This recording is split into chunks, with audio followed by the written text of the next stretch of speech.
க்கும் மரியாதைக்கும் உரிய சேகர்த்து போதகர் அவர்களே, மேடையிலே ஆல்டரில் வீற்றிருக்கின்ற அனைத்து போதகர்களே,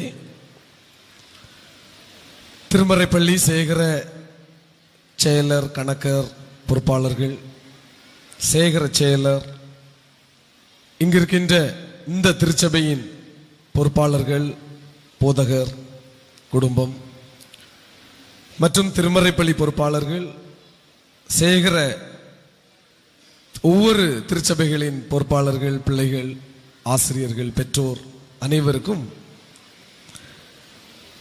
அகில உலக திருமறைப்பள்ளியின் நல்வாழ்த்துதலை உங்களுக்கு தெரிவித்துக் கொள்கின்றேன்.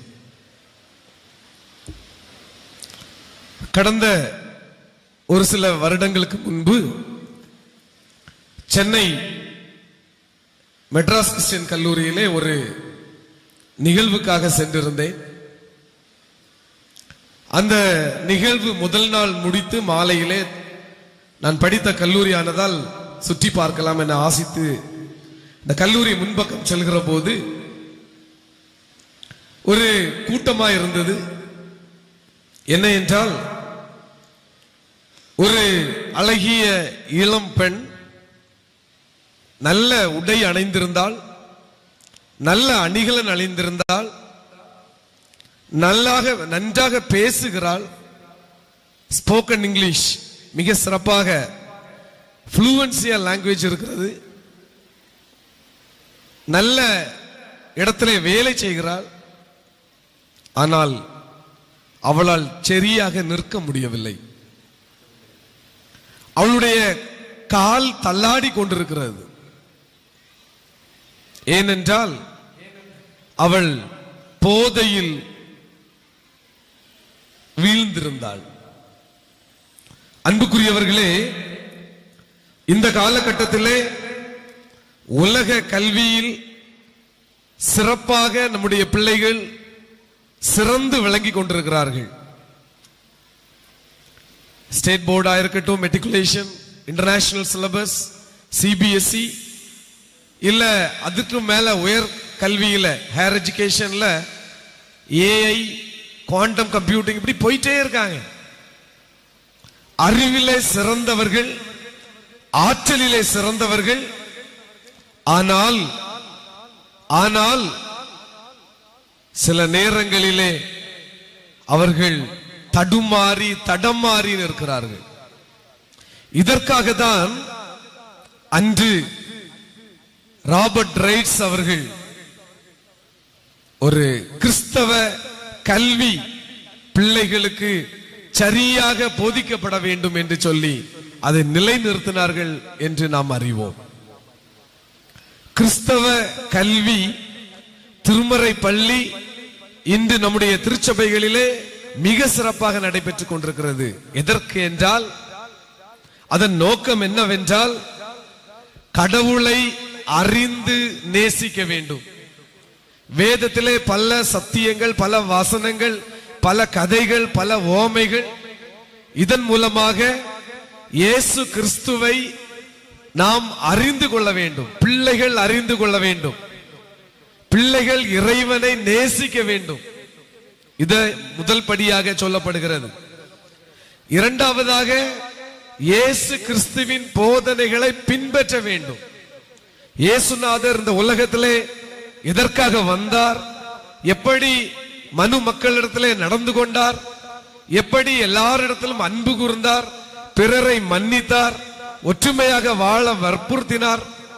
ஆக இயேசுநாதரின் போதனைகளை நம்முடைய பிள்ளைகள் பின்பற்ற வேண்டும் என்பதற்காக தான் திருமறை கல்வி வழங்கப்படுகிறது.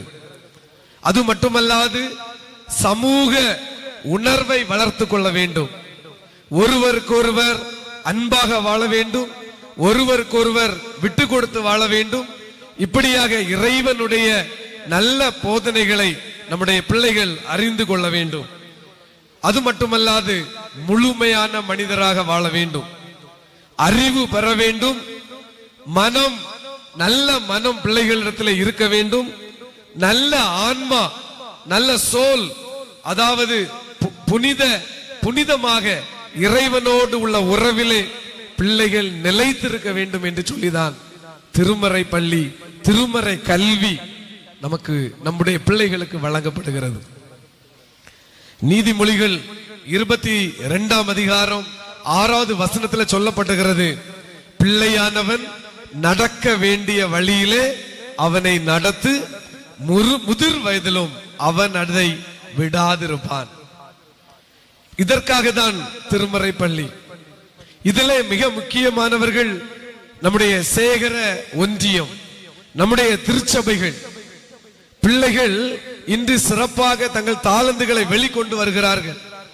மிக சிறப்பாக பிள்ளைகள் தங்களது ஆற்றலை, தாளந்துகளை வெளிக்கொள்ள வருகிறார்கள். அதற்கு திருச்சபை மிக முக்கிய காரணமாக இருக்கிறது. திருச்சபை பல விதங்களிலே பிள்ளைகளை நேர்த்தியாக, ஒழுக்கமாக, நல்ல சாட்சியாக வளர்த்தக்கூடிய, வாழ்த்தக்கூடிய அளவிலே சிறந்து திருச்சபை இன்று முன்னிற்கிறது. எதற்கும் ரெடி. பிள்ளைகள் வந்தால், பிள்ளைகள் எங்களோடு சேர்ந்தால், பிள்ளைகள் திருமறை கல்வியிலே இணைந்தால் மிக சிறந்தவர்களாக மாற்றக்கூடிய அளவிலே நாங்கள் ஆயத்தமாயிருக்கிறோம் என்று திருச்சபை, திருமறை பள்ளி ஒன்றியம் ஆயத்தமாயிருக்கிறது.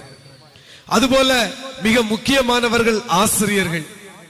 ஆசிரிய பணி நாங்கெல்லாம் கல்லூரியில அல்லது பள்ளிக்கூடங்களிலே எதை போதிக்கிறோம், எதை சொல்லுகிறோம் என்றால் சயின்ஸ் இல்லையா, குரங்கிலிருந்து மனிதன் வந்தான், இல்ல 2-3 கெமிக்கல்ஸ் சேர்ந்தா நல்ல ரிசல்ட் கிடைக்கும், இல்ல கம்ப்யூட்டர்ஸ்ல இன்புட் கொடுத்தா அவுட்புட் கிடைக்கும். இதை தான் பிள்ளைகளுக்கு சொல்லிக் கொடுக்கிறோம், உலக பிரகாரமான கல்வி. ஆனால் திருமறை கல்வியை சொல்கிற ஆசிரியர்கள், அவர்கள் தேவனுக்கு மிகவும் பிரியமானவர்கள். ஏனென்றால் இறைவனை அவர்கள் போதிக்கக்கூடியவர்கள், இறை வார்த்தைகளை சின்ன சின்ன பிள்ளைகளின் உள்ளத்திலே விதைக்கக்கூடியவர்கள். உன்னுடைய ஆகாரத்தை தண்ணீர் மேல போடு, அது வெகு காலத்திற்கு பின்பு அதை நீ காண்பாய் என்று நாம் அறிகிறோம். வேதத்துல வசனம் சொல்லப்படுகிறது. சிறு வயதிலே பல பிள்ளைகளுக்கு உள்ளத்திலே இந்த வேத வசனங்கள் சொல்லப்படுகிறது. அதை கேட்க பிள்ளைகள் ஆவலாய் இருக்கிறார்கள். அன்புக்குரியவர்களே, ஆசிரியர்கள் மிக முக்கியமானவர்கள். பல ஆசிரியர்கள் தங்கள் சின்சியராக, தாங்கள் மிக இன்வால்வ்மெண்டோட நல்ல பணிகளை செய்கிறார்கள். ஆனால் சில ஆசிரியர்கள் ஏனோ தானோ என்று இருக்கிறார்கள். பல திருச்சபைகளிலே ஆசிரியர்கள் அவங்க அந்த வேலை இருக்கு, அங்க ஃபங்க்ஷன் வீட்டுக்கு போனோம், இல்ல எனக்கு இன்னைக்கு வசதி இல்ல, வராமல் இருக்கிறார்கள். பிள்ளைகள் உங்களுக்காக காத்திருக்கிறார்கள். பிள்ளைகள் திருச்சபைகளிலே, திருமறை பள்ளியிலே பிள்ளைகள் காத்து கொண்டிருக்கிறார்கள்.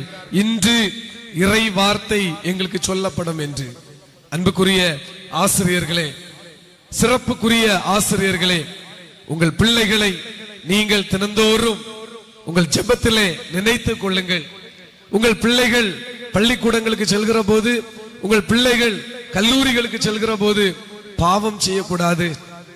உங்கள் பிள்ளைகள், திருமறை பள்ளி பிள்ளைகள், அவர்கள் நல்லவர்களாக, வல்லவர்களாக இந்த உலகத்திலே வாழ வேண்டும் என்று சொல்லி நீங்கள் தினந்தோறும் பிள்ளைகளுக்காக ஜெபிக்க அழைக்கப்படுகின்றோம். மார்த்தாண்டத்துல, சேகரத்துல ஒரு அன்புக்குரிய ஒரு ஆசிரியர், அவங்க அடிக்கடி சொல்லுவாங்க, என் விரல்களை பிள்ளைகளுக்கு சமமாக வைத்திருக்கிறேன், ஒவ்வொரு விரலையும் ஒரு பிள்ளைக்கு பேராக நான் வைத்திருக்கிறேன். ஆண்டவரே, இந்த பிள்ளையை நீர் ஆசீர்வதியும்.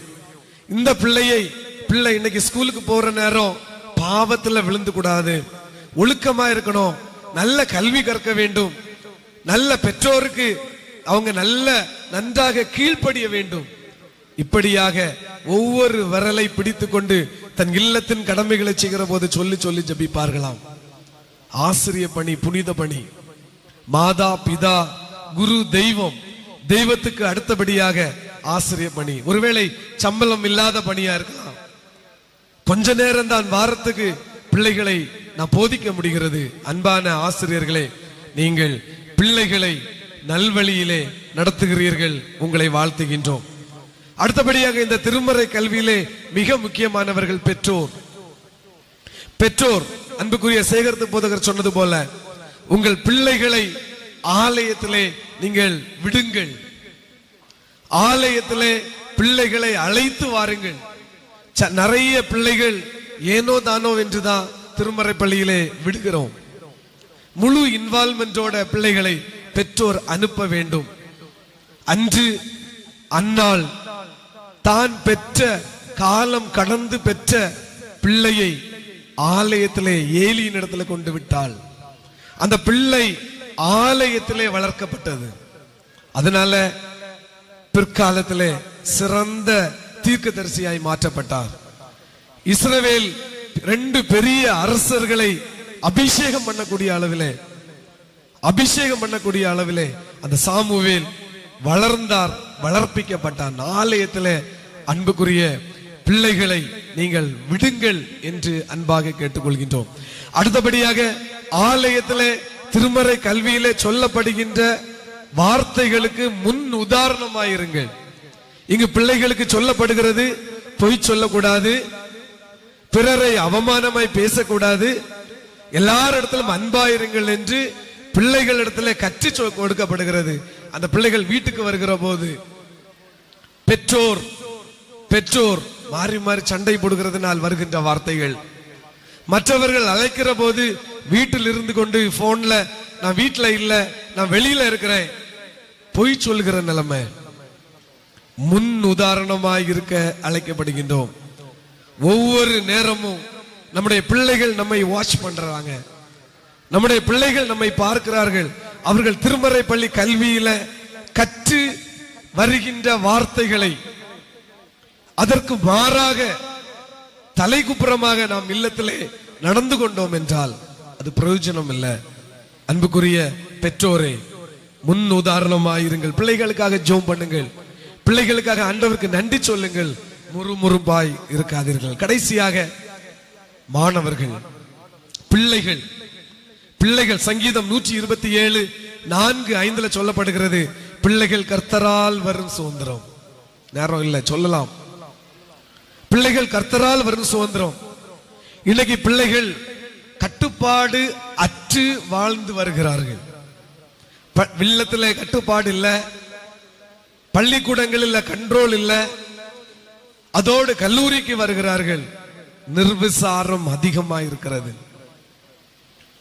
பள்ளிக்கூடங்களில கல்லூரிகளில வந்து உட்கார்ந்து கொண்டு படிக்க விருப்பம் குறைந்து கொண்டு இருக்கிறது. ஆலயத்துல கைகூப்பி ஜோம் பண்றதுல கஷ்டம், முழங்கால் போட்டு ஜோம் பண்றதுல கஷ்டம். இன்னைக்கு டிஜிட்டல் ஸ்கிரீன்ஸ் வைக்கப்படுகிறது, எதற்கென்று பார்த்து நம்ம எல்லாரும் இணைந்து ஆராதிக்கணும். பிள்ளைகள் அப்படிப்பட்ட எண்ணங்களிலே குறைந்து கொண்டே இருக்கிறார்கள். சங்கீதம் 119:11 சொல்லப்படுகிறது, பாவம் செய்யாதபடி உமது வாக்கை என் இருதயத்தில் வைத்து வைத்தேன். யோசேப்பு அவன் வாழ்ந்த காலத்திலே பாவம் வந்தபோது வேண்டாம் என்று ஓடினான். தானியேல் தனக்கு ராஜ போஜனம் ஃப்ரீயா கிடைக்கிறது, ஆனாலும் வேண்டாம் என்று ஓடினான். காரணம், அவனுடைய பெற்றோர் அவனுக்கு சொல்லிக் கொடுத்த கட்டளையை, நற்பண்புகளை, நற்போதனைகளை, இறை கட்டளைகளை உள்ளத்திலே வைத்திருந்தார்கள். நம்முடைய பிள்ளைகள் ஆலயத்திலே கற்றுக்கொள்கின்ற இறை வார்த்தைகள் உள்ளத்திலே பிள்ளைகள் நீங்கள் வைத்துக் கொள்ள வேண்டும். வெளியிலே செல்கிற போது ஒருவேளை இன்று போதை பழக்கம் அதிகரித்து இருக்கிறது, யாராவது உங்களிடத்திலே வந்தால், நான் இறைவனுடைய பிள்ளை, இறைவனுடைய வார்த்தையை உள்ளத்திலே வைத்திருக்கிறேன், நான் பாவம் செய்ய மாட்டேன். ஏதாவது ஒரு தவறு, இன்றைக்கு ட்ரக்ஸ் அதிகம், இன்று சோசியல் மீடியாக்கள்ல தவறாக பல சித்தரிக்கப்படுகின்ற நிகழ்வுகள் இருக்கிறது. இதை பார்க்கிற போது இது வேண்டாம் எனக்கு, திஸ் இஸ் நாட் குட், இது நல்லதல்ல என்பதை பிள்ளைகள் ஒவ்வொருவரும் நீங்கள் அதை உதறி தள்ளீர்கள் என்றால், வேண்டாம் என்று சொல்கிறீர்கள் என்றால், சாதனையாளர்களாக மாறலாம், சாதிக்கலாம். லூக்கா 2ஆம் அதிகாரம் 52வது வசனத்துல இயேசுவானவர் ஞானத்திலும் வளர்த்தியிலும் தேவ கிருபையிலும் மனுஷ தயவிலும் விருத்தி அடைந்தது போல நம்முடைய பிள்ளைகள் விருத்தி அடைய வேண்டும்.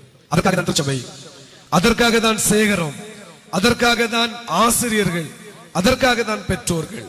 பிள்ளைகள் வருங்காலத்திலே நல்லவர்களாக, வல்லவர்களாக, உயர்ந்த பதவியை அலரிக்கிறவர்களாக, சமுதாயத்திலே இறைவனுடைய சாட்சிகளாக வாழ வளர வாழ்த்தி அமர்கிறேன். நன்றி, வணக்கம்.